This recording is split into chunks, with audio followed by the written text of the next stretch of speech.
Dr. Quenette Walton. My title, I just got appointed the Associate Dean for Doctoral Education within the college. I am newly tenured, so I'm an associate professor, all since September 1.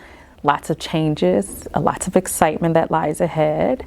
I'm also a licensed clinical social worker, so I bring that into all the spaces that I engage in, particularly with students and even in my new role as the Associate Dean for Doctoral Education.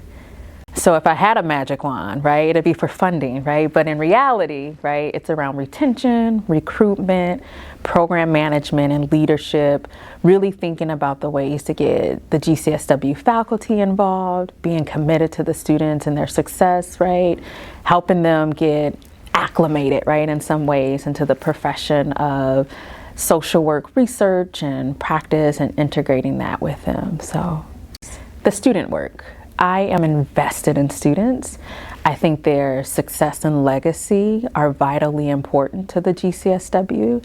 I think what we pour into them can be given back once they're alums, so they can mentor new students that are coming through, serve as supports for students, talking about their experiences coming into the space. So the student part for me is vitally important. I think it was anything that I can pinpoint, right? I think this is a field that naturally felt right for me in terms of practice. I've done child welfare, I've done community mental health, I've done school social work, I do private practice now. I think it's just been a part of all of who I am and how I show up in the world, how I engage with people. Denzel Washington, what did he say? I didn't find Plymouth Rock found me, right? So I didn't find social work in many ways. It found me through mentors who was like, this would be a good fit for you.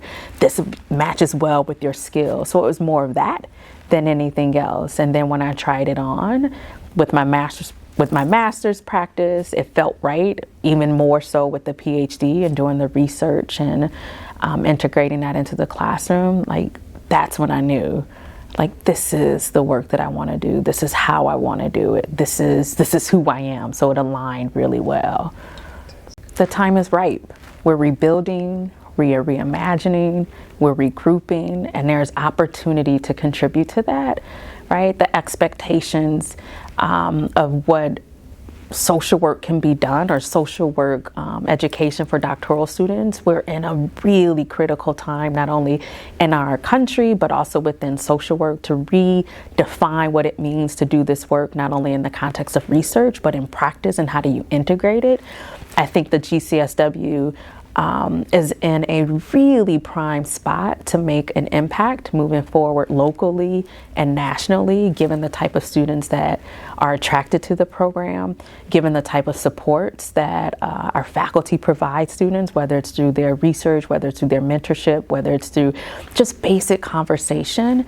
The time is right, whether it's for practice, right, at the MSW level, but also for the research and integrating that practice and translating that into something bigger to solve larger problems.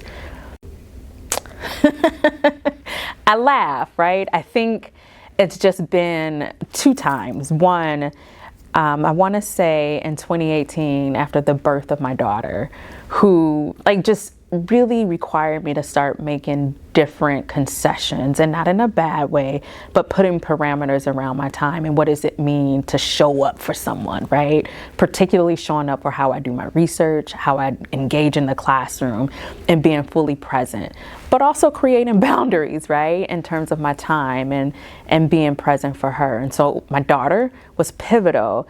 And then getting tenure, right? Like, it was a journey for me that multiple people have touched inside the college and outside of the college. And so I don't take that lightly.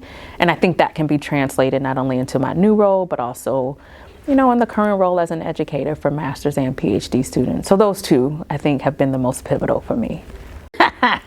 My mission, access. I think that's vitally important. And then resources. And I say access because there are people who should be in a PhD program but don't know how to get there. I'm good at helping people get there. And so that's access, increasing that. And then the other piece is around resources. We have students who we bring in, but may not have the financial resources to sustain themselves in here.